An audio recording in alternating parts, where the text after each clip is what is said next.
محترم ناظرین آداب، اکمل اردو رہنما چینل میں آپ کا ایک بار پھر خیر مقدم ہے۔ امید کرتے ہیں کہ آپ سب لوگ بخیر ہوں گے۔ محترم ناظرین، آج کے اس ویڈیو میں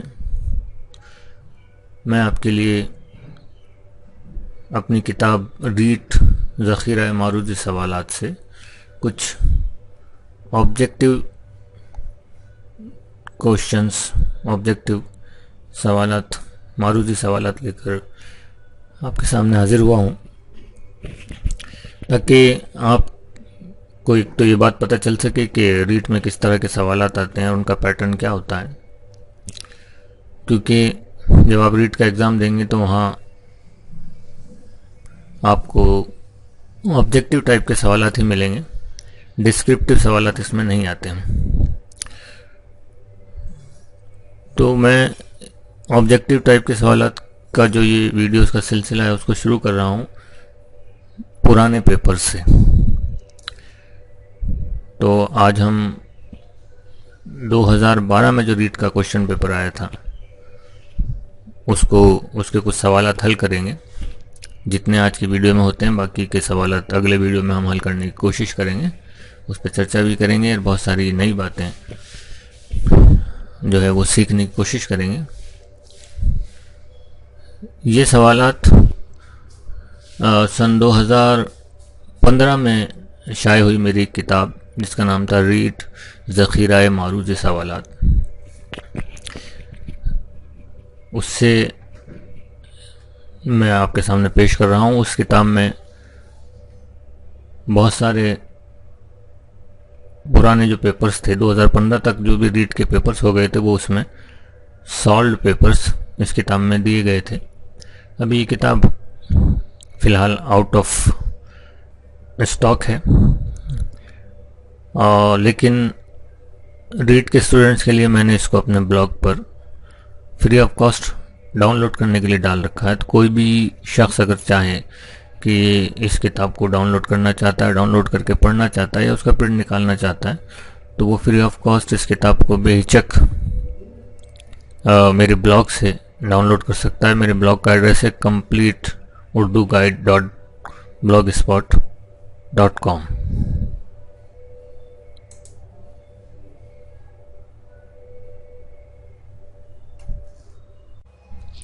اس کتاب میں آپ کو اس زمانے میں کیونکہ ریٹ نہیں ہوتا تھا، ٹیٹ ہوتا تھا، تو ٹیٹ کے نام سے ٹیٹ کا اردو پیپر 2012 وہ آپ کو اس کتاب میں ملے گا۔ اس کتاب میں فہرست میں اگر آپ دیکھیں گے تو آپ دیکھیں گے کہ اس میں ٹیٹ کا، کیونکہ اس زمانے میں ٹیٹ ہوا کرتا تھا، تو ٹیٹ کا 2012 کا پیپر اس میں دیا گیا ہے۔ اور ریٹ کا مکمل سلیبس، ریٹ سلیبس سطح 1 زبان 1، ریٹ سلیبس سطح 1 زبان 2، ریٹ سلیبس سطح 2 زبان 1 اور ریٹ سلیبس سطح 2 زبان 2، یہ مکمل سلیبس دیا گیا ہے۔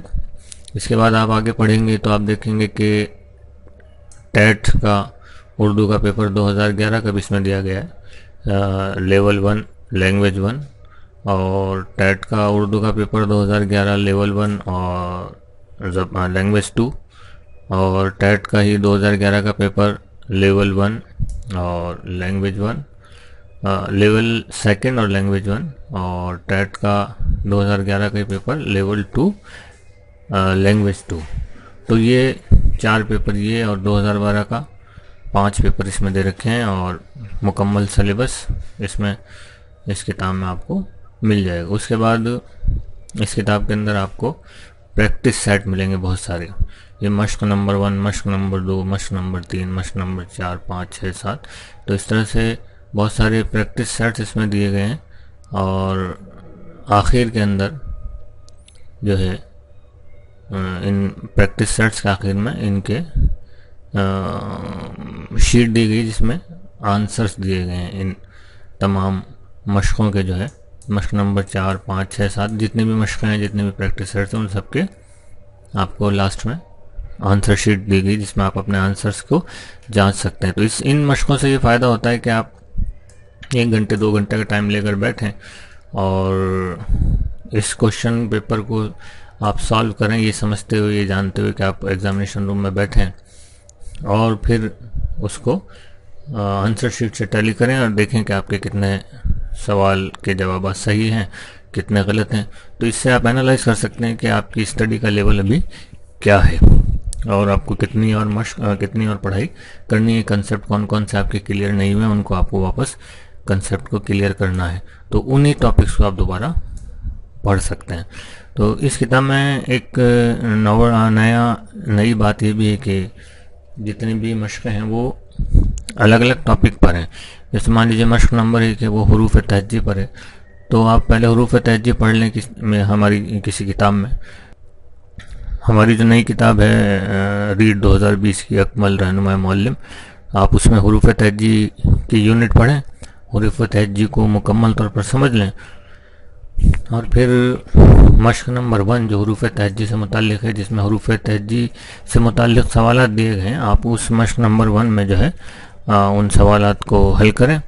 یہ دیکھیے یہ مشق نمبر 1 ہے، حروف تہجی سے متعلق حرف کی کسی آواز کی کیا ہوتی ہے، حرف کا مزید اختصار ممکن ہے نہیں، وغیرہ وغیرہ. تو یہ مشق نمبر 1 آپ حروف تہجی کی کریں اور پھر آپ اپنے آنسرز کو ملائیں، دیکھیں آپ کے کتنا اسکور بنتا ہے. اگر اسکور کم بننا ہے تو آپ کو محسوس ہو جائے گا کہ بھئی یہ حروف تہجی جو ہے یہ مجھے دوبارہ پڑھنے چاہیے، یہ مجھے کلیئر نہیں ہوئے. تو اس کتاب سے آپ کو یہ فائدہ ہو سکتا ہے، اور آبجیکٹیو ٹائپ جو کوشچنس ہیں ان کی مشق سے آپ کو یہ فائدہ ہو سکتا ہے. تو ہماری جو یہ کتاب ہے جو میں نے آپ کو بتایا ریڈ کوشچن بینک، یہ تو فری آف کاسٹ اویلیبل ہے، آپ کو ہمارے بلاگ سے آپ ڈاؤن لوڈ کر سکتے ہیں. اور جو دوسری کتاب ہے ہماری ریڈ 2020 رہنما معلم، وہ آپ امیزون سے پرچیز کر سکتے ہیں، اور یا ڈائریکٹ بھی آپ خریدنا چاہیں تو میرے واٹس ایپ پر آپ مجھے کال کر کے ڈائریکٹ اپنے address per free of cost منگا سکتے ہیں. تو سب سے پہلے آج کے ویڈیو میں ہم شروع کریں گے جو اس میں پہلا کوشچن پیپر دیا ہوا ہے ٹیٹ 2012 کا. تو اس کے کچھ سوالات پر چرچا ہم کرتے ہیں اور اس سے ہم شروع کرتے ہیں آج کا اپنا یہ ویڈیو. تو چلیے شروع کرتے ہیں آج کا یہ سبق ہمارا. یہ آپ دیکھیں پہلے تو کہ یہ ٹیٹ اردو 2012 کا کوشچن پیپر ہے. لیول اس کا 2 ہے، سطح کا مطلب ہوتا ہے لیول 2، اور لینگویج بھی 2 ہے. اس میں کوئی زیادہ لینگویج 1 اور لینگویج 2 میں کوئی زیادہ ڈفرینس نہیں آتا ہے، جو ڈیفیکلٹی لیول ہے اس میں بھی کوئی زیادہ فرق نہیں. تو اب یہاں دیکھیں کہ اس میں پہلا جو کوشچن ہے وہ کہہ رہا ہے درج ذیل. ذیل کا مطلب ہوتا ہے نیچے، اور درج کا مطلب ہوتا ہے لکھا گیا، درج کیا گیا. تو درج ذیل اقتباس کا مطلب ہوتا ہے پیراگراف کے تحت سوال 1 تا 3 یعنی 1 سے 3 کے جوابات دیجیے. تو یہ پہلا سوال ہے، اس میں آپ کو یہ پیراگراف کو پڑھنا ہے اور اس سے متعلق جو سوالات ہیں ان کے جوابات ہمیں یہاں تحریر نہیں کرنے، لیکن ان کے جو صحیح جواب ہے ان کا انتخاب کرنا ہے اور منتخب کر کے اپنی OMR شیٹ میں اس کو درج کرنا ہے. تو بلا تاخیر میں آپ کے سامنے یہ پیراگراف پڑھتا ہوں. پیراگراف جب بھی آپ پڑھیں سوال کا جواب دینے کے لیے تو اس کو بہت دھیان سے پڑھیں، اور ہو سکے تو ایک بار سرسری پڑھ کے دوسری بار اس کو بہت دھیان سے پڑھیں. تو چلیے میں پڑھتا ہوں اس کو کہ تقسیم ہند. تقسیم کا مطلب ہوتا ہے بٹوارہ. تقسیم ہند نے جہاں بہت سے مسائل کھڑے کیے، ان میں ایک مسئلہ اردو زبان کے زوال کا بھی ہے. زوال عروج کا اپوزٹ ورڈ ہے. عروج مطلب چڑھاؤ، کامیابی. زوال کا مطلب نیچے گرنا. افسوس کا مقام ہے کہ جو زبان ہندوستان کی آزادی میں کارہائے نمایاں انجام دے گئی، آزادی کے بعد اسی زبان کو خسارے کا سامنا کرنا پڑا. خسارے کے معنی ہوتے ہیں گھاٹے کے. یہ الفاظ میننگ آپ ضرور اپنی کاپی میں درج کرتے چلیں یا ذہن میں بٹھاتے چلیں، کیونکہ اگر الفاظ کے میننگ سے آپ کو پتہ نہیں ہوں گے تو آپ بہت ساری چیزوں کے معنی جو ہے وہ سمجھ نہیں پائیں گے اور آپ کو سوال کو حل کرنے میں دقت ہوگی. اگر ہمارے ملک کے سیاسی رہنما، سیاسی یعنی پولیٹیکل، سیاست اسی سے بنا ہے، اور رہنما یعنی ہمارے نیتا. تو سیاسی رہنما جو پولیٹیکل ہمارے گائیڈ ہیں، وہ وہ کیا کرتے؟ بصیرت سے کام لیتے، سمجھداری سے کام لیتے، دور اندیشی سے کام لیتے.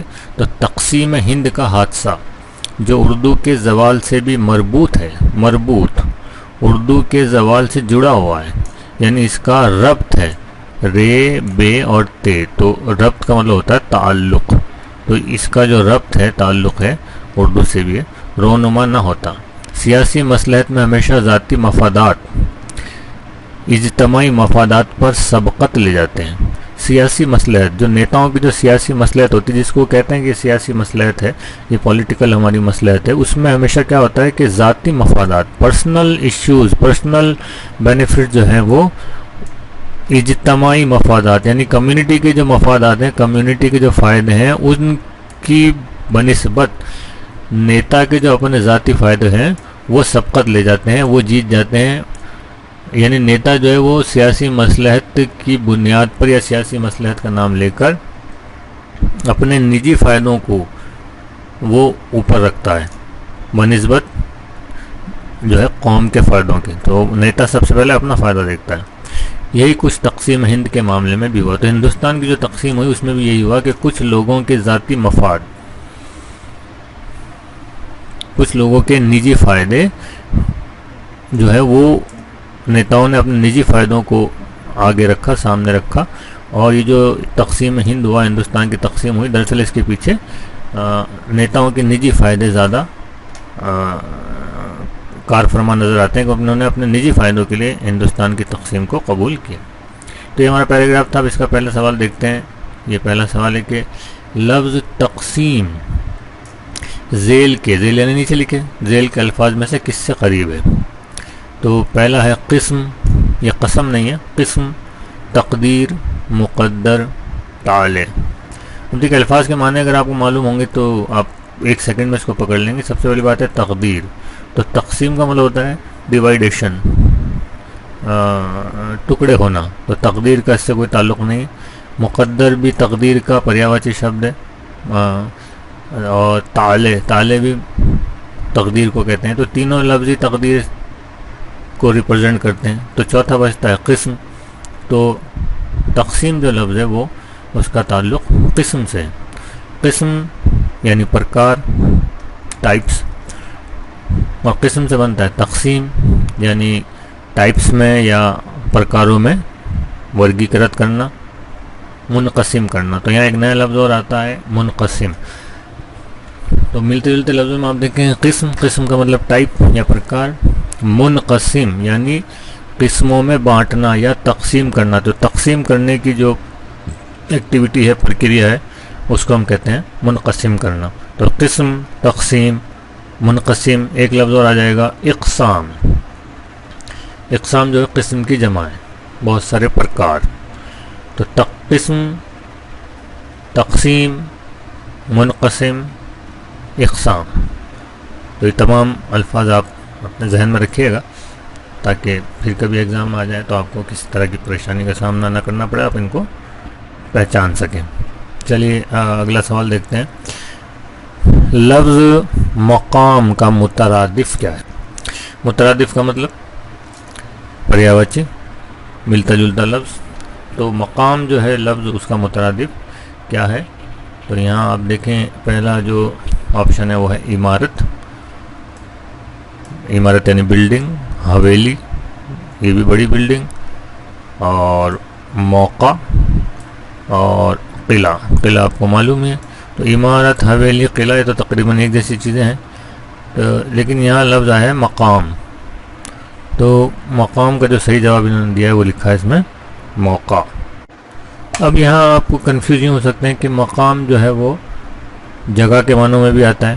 مقام، ہاں، یہ کس مقام پر لے آئی مجھے زندگی، یہ کس جگہ لے آئی. تو یہاں مقام کا مطلب جو ہے وہ جگہ سے ہونا چاہیے تھا، عمارت، حویلی یا قلعہ. لیکن ایسا نہیں ہے. آپ اوپر پیراگراف کو دیکھیں تو آپ دیکھیں گے کہ یہ لفظ کہاں ہے. یہ لفظ آیا ہے افسوس کا مقام ہے. افسوس کا مقام ہے. تو یہاں یہ لفظ مقام کسی جگہ کے لیے نہیں آیا ہے، یہاں آیا ہے افسوس کا موقع ہے، افسوس کی بات ہے. یہ موقع، یہ بات، یہ وقت جو ہے افسوس کا ہے. تو یہ جو لفظ یہاں مقام آیا ہے پیراگراف میں، وہ کسی جگہ کے معنی میں نہیں آ کر جو ہے وہ موقع کے معنی میں آیا ہے۔ اگلا جو سوال ہے وہ دیکھیں کہ لفظ بصیرت کی ضد کیا ہے؟ ضد کا مطلب ہوتا ہے مخالف، اپوزٹ۔ تو لفظ بصیرت کی ضد کیا ہے، یعنی اس کا اپوزٹ کیا ہے؟ پہلا لفظ ہے بصارت، تو بصیرت اور بصارت دونوں جو ہے وہ اپوزٹ نہیں ہے۔ کج فہمی، کج کا مطلب ہوتا ہے ٹیڑھا یا غلط، جیسے لفظ آتا ہے کج روی، غلط روی، ٹیڑھا راستہ، تو کج فہمی غلط فہمی، تو یہ غلط فہمی نہیں ہے۔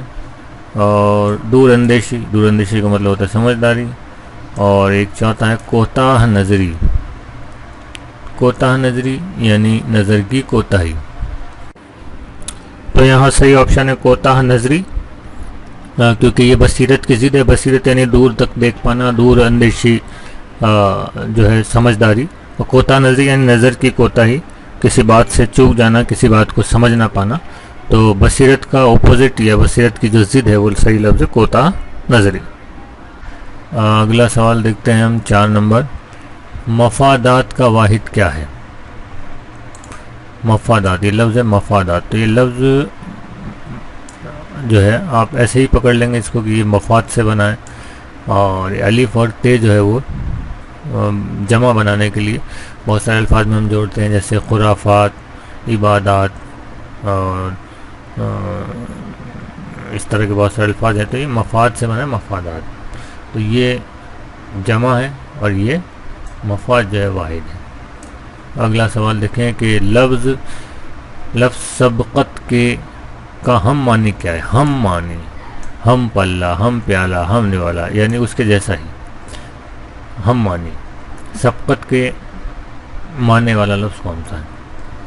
پہلا ہے مقابلہ، دوسرا آپ دیکھیں برابری ہے، یہ ٹائپ غلط ہو گیا ہے، برابری نہیں ہے برابری، تیسرا ہے آگے بڑھنا، اور چوتھا ہے مبارزت قبول کرنا۔ سبقت کا مطلب مقابلہ بھی نہیں ہوتا، لیکن مقابلے میں جو آگے بڑھ جائے اس کو کہتے ہیں سبقت لے جانا، تو سبقت کے معنی ہوتے ہیں آگے بڑھنا، سبقت کے معنی آگے بڑھنا۔ اب ہم دیکھتے ہیں اگلا سوال، یہ اگلا سوال ہے کہ ہمارے ملک کے رہنما سیاسی بصیرت سے کام لیتے تو تقسیم ہند کا حادثہ نہ ہوتا۔ یہ جملہ پیراگراف سے آیا ہے، اس جملے میں ماضی کی کون سی قسم پائی جاتی ہے؟ تو یہ ماضی کے بارے میں پوچھا ہے کہ اس جملے میں ماضی کی کون سی قسم پائی جاتی ہے۔ تو اس میں آپ دیکھیں گے کہ ماضی احتمالی، اگر آپ نے ماضی کی اقسام پڑھی ہیں، زمانہ ڈھنگ سے پڑھا ہے تو آپ اس کو پہچان سکتے ہیں۔ ماضی احتمالی، احتمال کا مطلب ہوتا ہے شک۔ آپ کبھی بھی کچھ بھی چیز پڑھیں کسی بھی سبجیکٹ میں، تو جو الفاظ ہیں، الفاظ کے جو معنی ہیں ان کو آپ ضرور ذہن میں رکھیں، اس سے چیزیں بہت ساری کلیئر ہو جاتی ہیں، رٹنے کی ضرورت نہیں پڑتی۔ تو احتمالی لفظ بنایا احتمال سے، احتمال کا مطلب ہوتا ہے شک۔ ماضی احتمالی ایسا ماضی جس میں شک پایا جائے، تو یہاں کوئی شک نہیں ہے کسی طرح کا۔ دوسرا ہے ماضی تمنائی، ماضی تمنائی ایسا ماضی جس میں کوئی تمنا شامل ہے، جیسے آپ کہیں کہ کاش میں جو ہے اردو زبان کی پریکٹس کر لیتا تو آج بہترین طریقے سے اردو بولتا، تو یہ تمنا ہو گئی، ماضی تمنا۔ تیسرا ہے ماضی مطلق، اور چوتھا ہے ماضی شرطیہ۔ تو یہاں آپ دیکھیں گے کہ اس میں ایک شرط آئی ہوئی ہے کہ ہمارے ملک کے رہنما سیاسی بصیرت سے کام لیتے، یعنی ایسا کرتے تو ایسا ہوتا، تو یہ ایک قسم کی شرط ہے۔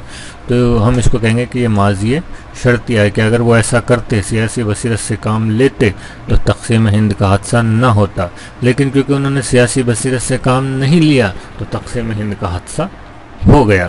تو ایک شرط ہے، اس میں نہ تو تمنا ہے، نہ کسی طرح کا احتمال یعنی شک ہے، اور نہ ہی یہ ماضی مطلق ہے، کسی طرح کا کوئی کیا نام ہے ماضی مطلق کی کیٹیگری میں نہیں آتا، تو اس چوتھا والا جو آپشن ہے وہ صحیح ہے۔ تو زمانہ جب بھی آپ پڑھیں تو اس کو بھی تھوڑا سا آپ ڈھنگ سے زمانے کو پڑھیں تو وہ آپ کے لیے بہتر رہے گا۔ تو یہ اس پیراگراف سے متعلق ہے سوال تھے جن کی چرچا ہم نے کی. اگلی ویڈیو میں انشاءاللہ میں اس ویڈیو کو یہیں ختم کر رہا ہوں تاکہ زیادہ لمبا نہ ہو. تو اگلی ویڈیو میں انشاءاللہ ہم اگلا جو سوال ہے 7 نمبر کا سوال، اس میں یہ نثر کا پیراگراف تھا، اس میں نظم کا پیراگراف آئے گا، تو اس پر ہم انشاءاللہ چرچا کریں گے. مجھے دیجیے اجازت. خدا حافظ.